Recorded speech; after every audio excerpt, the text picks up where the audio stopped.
All right, let's jump right into today's deep dive. We're diving into the world of options pricing using what you send over looks like excerpts from Black-Scholes.pdf, a document all about, well, The Black-Scholes model. exactly. It's a model, true. Yeah. It's really important, but like all models, it's got its quirks. Yeah, and that's what we're going to unpack today, those limitations and where reality kind of throws a wrench in the works. So, to kick things off, what exactly is the Black-Scholes model trying to do? What's the big idea? So it's all about trying to put a price tag on European options, specifically call options. Okay, call options, got it. To begin with, yeah. No, Basically trying to put a hard number on those what-if scenarios that traders are always thinking about. Right. Putting a price on uncertainty. Exactly. Okay, so how does it even begin to do that? It sounds incredibly complex. You know, it's actually quite elegant in a way. Okay. Imagine trying to build like a portfolio that perfectly mirrors the potential payout of an option. Okay. That's essentially what the Black-Scholes model is doing, using what's called a replicating strategy by combining the underlying stock with a risk-free asset. I see. In just the right proportions, it mimics that option's behavior Oh, clever. and spits out a theoretical price. Wow, that's pretty neat. Yeah. But I'm guessing this model doesn't operate in a vacuum, right? No, not at all. It's got to have some ground rules, some assumptions about how the market's going to behave. You're absolutely right. Right. One of the big ones is that it assumes that the underlying stock price follows this thing called geometric Brownian motion, GBM for short. GBM, okay. Now that sounds intimidating. It's not as bad as it sounds. Okay. Think of it like this. The stock price is on, like, a constantly moving walkway, Okay. always drifting in a particular direction, but with these random little jolts and jostles along the way. Okay, so like a constant drift with a little bit of unpredictable chaos mixed in. Exactly. Okay. Which, I mean, that does sound a lot like how the market actually works. It does, to a point. Right. But I'm guessing the Black-Scholes model doesn't always capture that full picture, does it? You're catching on quickly. Because the market is messy. It's true. Right. The real world throws in curveballs that the model doesn't always anticipate. Yeah. It assumes things like constant volatility, no sudden jumps in prices, which, let's be honest, rarely happen in the real world. Yeah, it'd be nice. Right. It'd be a much easier job. Yeah, if only. But it seems like those assumptions, while they simplify things, could also lead to some pretty big gaps between what the model predicts and what actually happens out there in the wild world of the market. Exactly. And to understand those gaps, we need to bring in this fascinating thing called the volatility surface. Ooh. Okay, a surface? Yeah. We're getting really three-dimensional here. I'm intrigued. It's a good one. But before we go there, Yeah, I have to back up for a sec. I remember when I first learned about Black-Scholes, I was so surprised that it doesn't even factor in the expected return of the stock itself. You know, the mu. Right, yeah. Like, if I'm investing in something, I definitely care about the potential return. Why is that left out? It seems counterintuitive at first. It does. It really does. Yeah. But it actually highlights a key idea in options pricing, this idea of risk-neutral pricing. Okay, risk-neutral pricing, right. So options, they're derivatives. Right. Meaning their value is derived from something else, that underlying asset. Right. Unlike a stock, which has its own kind of inherent expected return, options are all about the probability of that underlying asset moving in a certain direction. So it's less about, hey, what do I think this option is going to return? It's more about what's the likelihood of it paying off based on how the underlying stock moves. Exactly. Yeah.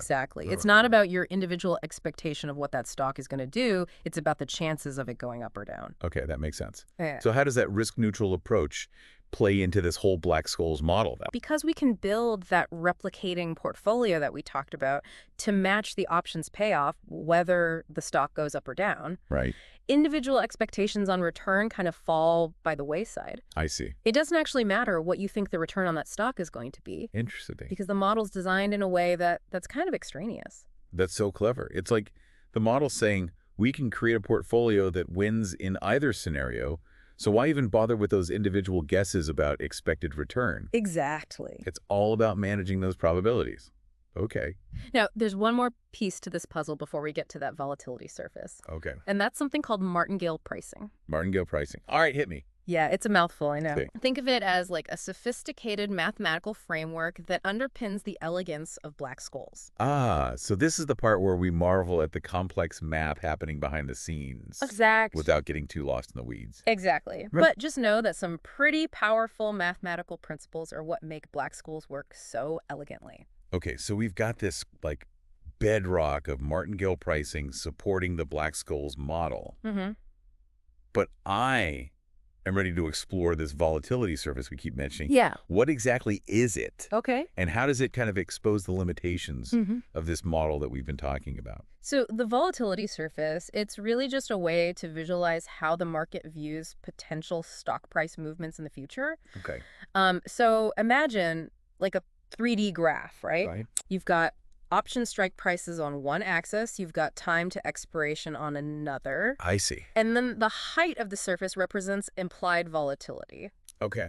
So basically, I'm picturing it. yeah, it's a map Okay. of how jumpy, how volatile the market thinks the stock is going to be at different price points and different time horizons. Okay, so if the market thinks, oh, this stock is in for some wild swings, that volatility surface would be like more of a mountain range than a flat plane.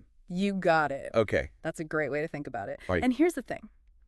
If the Black-Scholes model, Yeah. with its nice, neat assumption of constant volatility, if that perfectly reflected reality, Yeah. that surface would be flat as a pancake. Right. It would just be like boring straight across. So it'd be very easy to model, I guess. It would. Yeah. But the document you shared, it actually shows an example of an actual volatility surface. It does. And you're right, it looks a lot more like a mountain range than a pancake. That's what I'm picturing. Yeah. So that kind of tells us that the market sees things a bit differently than the model does. They do. Right. Yeah, the real world, as we've been saying, throws some curveballs that Black-Scholes doesn't always anticipate. Okay. So what are some of those quirks? Like, what's one key thing that jumps out at you when you look at one of these real-world volatility surfaces? So one of the things that really stands out is something called the volatility skew. The volatility skew. All right, what is that? Yeah, so this is that downward slope that you'll often see as you look at lower strike prices. Yeah. Options with lower strike prices, especially those that are out of the money, tend to have higher implied volatility. So the market's saying, like, hey, if this stock takes a dip, we're really expecting some bigger price swings. Exactly. What's driving that? So it comes down to a couple of things. Okay. One is investor behavior. Good old risk aversion. Risk aversion, right? Because people don't like to lose money. Exactly. Yeah. Investors, especially big institutions, they hate losing money. So when they start to see a stock wobbling a little bit, Yeah. they get nervous about big drops. Right, like I want insurance just in case. Exactly. And that insurance comes in the form of put options, Okay. especially those with lower strike prices. So that demand drives up the price of those options. Exactly. Right. Which in turn increases their implied volatility. So it's like everyone rushing to buy umbrellas if they see a few storm clouds, even if it doesn't end up raining. Yeah. That price of umbrellas is going to shoot up. Absolutely. Yeah. That fear factor gets kind of baked into the price. Okay, that makes sense. So we've got the risk aversion angle, but you mentioned there were some other things driving this whole skew. Right. So Yeah, what are some of the real-world factors that play into this? one important one is something called the leverage effect. The leverage effect, okay. And this all has to do with how a company's debt interacts with its stock price, especially when that price starts to fall. Okay. The source material actually uses this great analogy of thinking about a company's equity as like a call option on the total value of that company, Okay. with the strike price being the value of its debt. So if the company's total value drops below that debt level, the equity holders are in trouble. Exactly. Just like a call option expiring worthless. Ouch. Right. And so here's where it gets interesting. As the equity value, the stock price, decreases, Okay. the company's leverage, that's the ratio of its debt to equity, Okay. that increases. Right. So the lower the stock price goes, the more leverage they become. Exactly. Hey. And that higher leverage amplifies the volatility of the stock. So it's like the stock's on a seesaw. Okay. And as it dips lower and lower, the weight of that debt on the other side is just getting heavier and heavier Yeah. and making those downswings that much more dramatic. Exactly. Okay. That's a great analogy. And this effect, it's even more pronounced when a company's equity value is already low to begin with. So you're essentially saying, like, highly indebted companies, those become even riskier bets as their stock price starts to go down. Exactly. And so those low strike options on those companies, those are going to be even more expensive because the market's pricing in all of that extra risk. Exactly. And the market knows this. They're not stupid. Right, right. They price this in. They know what's up. That's why you often see higher implied volatilities on options for those types of companies, especially at those lower strike prices. Got it, got it. Now, to kind of drive this home, the document gives an example. All right. Let's say you have a company. Its total value is 1. Oh. Equities, 0.5. Okay. Total value volatility, 20%. Okay. If you plug that into their formula, you find that that's about 40% equity volatility. Okay. Now imagine that company loses 20% of its total value, which primarily impacts the equity, right? So the equity value takes a hit, the leverage goes up. Exactly. Okay. And because of that, the equity volatility skyrockets to about 53%. Wow. Even though Huge jump. the total value volatility is still at 20%. Wow. Okay, so that leverage really amplifies things. Yeah, this is why the volatility skew exists, right? Right, right. The market's pricing in that extra risk that comes with lower stock prices and that amplified leverage effect. Okay, so we've got this volatility surface, like a financial mood ring, right? Yeah. Reflecting those anxieties about risk, that leverage effect. Right. But we've also said it can give us some clues about the probability of where the stock price might actually go. How do we actually get those insights out of all those curves and slopes? So that's where the real predictive power comes in, right? Right. When we analyze the curvature of that volatility surface, we can actually start to estimate what the market thinks are the most likely scenarios for the stock price when those options expire. It's like we're peeking into the market's crystal ball, kind of seeing all these potential futures laid out before us. In a way, yeah, you could say that. Okay. But it's not perfect, I'm guessing. Not perfect, no. Like a crystal ball, it has its limitations. Okay. It only gives us this snapshot, right? Okay. At one point in time. Right. It doesn't tell us how those expectations, those probabilities might change as we get closer to that expiration date. Right. It's like we're trying to predict the winner of a race.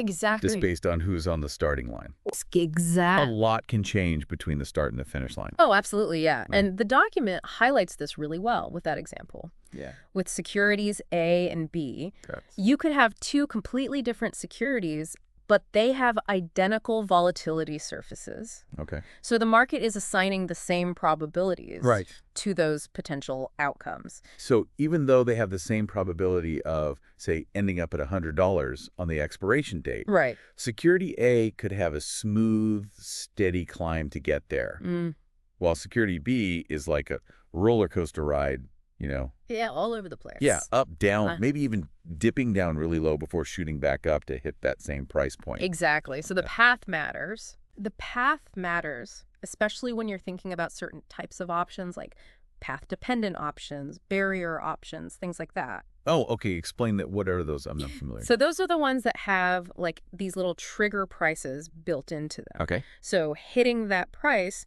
might activate some feature or deactivate some feature. Okay. It can completely change how that option plays out. I see. So even if, based on the volatility surface, Yeah. they have the same implied probability of like hitting that trigger price, Right. the path they take to get there could completely change how that option actually behaves in the end. Yeah, absolutely. That's a really important point, that Okay. even though the volatility surface can give us all this rich information and these insights, Yeah, it's not a perfect predictor, right? It's not a crystal ball.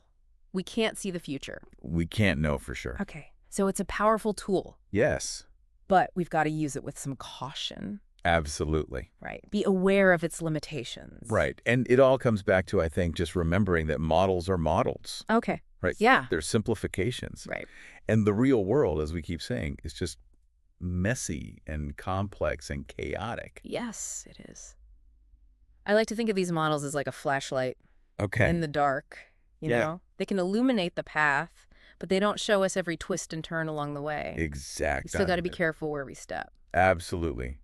I like that analogy. So we've really dug deep into Black-Scholes. We've explored this whole volatility surface. Yeah. We've seen how the market really views risk. But I think, to wrap things up, it's important to remember that the Black-Scholes model, like any model, it has its limitations. Wow. It's a powerful tool, but it's just that, a tool. Right. And knowing when to trust the model and when to trust your gut. Absolutely. That's probably some of the best advice you could give to someone who's navigating the market. Couldn't agree more. Well, this has been great. Thanks for diving into all this with me. My pleasure. Always happy to talk about this stuff. I always learn so much from these conversations. Until next time, everyone, happy investing.